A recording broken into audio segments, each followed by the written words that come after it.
Finally tonight, an intimate look into an often overlooked community. The documentary Raising Bertie follows three young African-American men coming of age in rural North Carolina as they struggle with school, society, and generational poverty. Documentarians Margaret Byrne and Ian Kibbe spent 6 years filming the young men and sat down with Jeffrey Brown to discuss what they found. I believe in myself. I believe in myself. And my ability to do my best. And my ability to do my best. I am intelligent. I am intelligent. I am capable of greatness. I am capable of greatness. 1, 2, 3. Lord God, we come today praying for this family.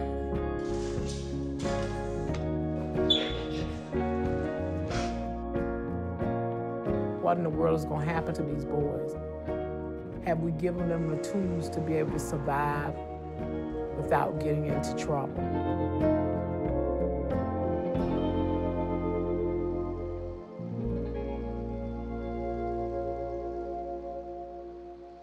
The new documentary, Raising Bertie, takes us to a place and to people rarely the focus of films, television, or other media. Set in rural North Carolina, it centers on three young African-American males as they move from their teenage years into young adulthood, the hardships they endure, the hope they maintain. Filmmaker Margaret Byrne spent 6 years on the project. She and producer Ian Robertson Kibbe join me now. Welcome to both of you. Thank you. Well, 6 years is a long time for a film. Why did you want to make this, and did you know what you were getting into? Oh, I had no idea what I was getting into.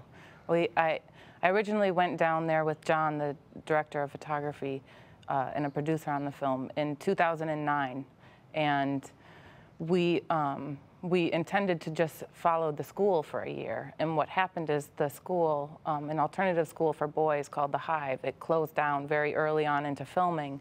And so we had to decide, is this something we abandon, or is there a story here? And it really became a story about these three young men and their lives. And it took 6 years to tell it. Three young men, and as I said in the introduction, a place that we often do not see. What did you see in it in the end when you entered the project?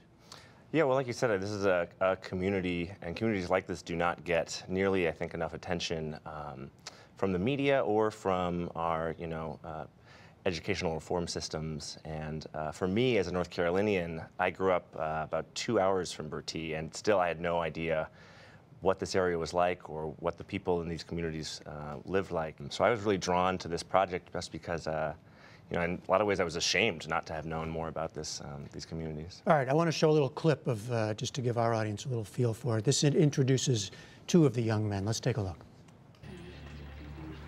Me and my mom been living together for 6 months without my dad.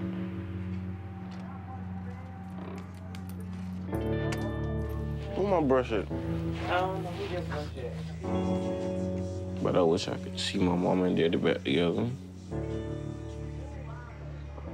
And I was asking her, like, why he don't call me.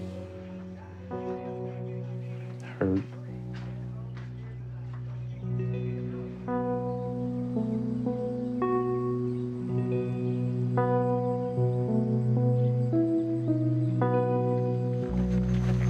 My neighborhood is fine. We used to be back there playing ball full court to the neighbor house over there.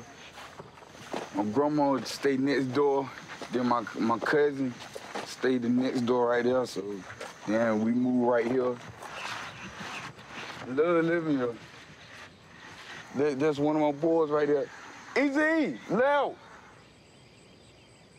By our hood, people scared to come around here. We just stick together. So that introduces us to two of the young men, David Perry and Devonte Harrell, right? Margaret, these young men express frustration. There's futility in some scenes, a sense of loss. We just saw that.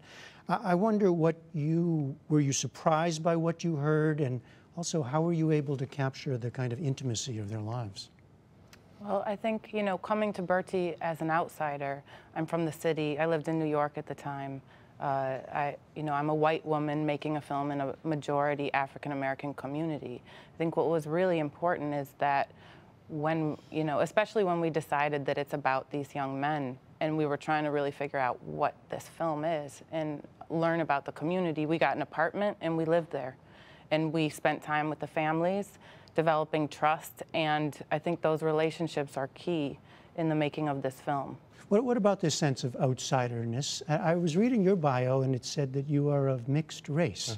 And I was thinking about the outsiderness of somebody coming in, but also perhaps a sense of some understanding. What did it bring to your sense of this project? Yeah, I think there are a lot of ways that Margaret and myself are outsiders to this community. As someone who is mixed race but looks like an Austrian ski instructor, you know, I grew up in sort of the ultimate skin of male privilege. You know, I'm a white man living in the society, and so that's something I think about a lot, and it has shaped my life tremendously. But you know, I think there are a lot of ways that we were outsiders, and but then there are also a lot of ways that we connect. And I think one of the things we want people to get from this film is that this is a community you may not know, or you may not know someone who lives in, or you may not even be near, but there are sort of human elements, and these guys have tremendous value in their lives, and if we can kind of humanize them and sort of the issues that they're dealing with, I think that's sort of our main takeaway, is that we want people to connect to them as people. Did you? I want to ask you just from a filmmaking perspective, when we talk about something takes 6 years, you go with one idea in mind, right, to focus on the school. The school closes, things change. In the meantime, a lot changed in the culture, right? Black Lives Matter happened, a lot of things happened. Absolutely. Is that just the nature of your business, making documentaries? Absolutely. I don't think I've ever worked on a film where it was what it was when it started.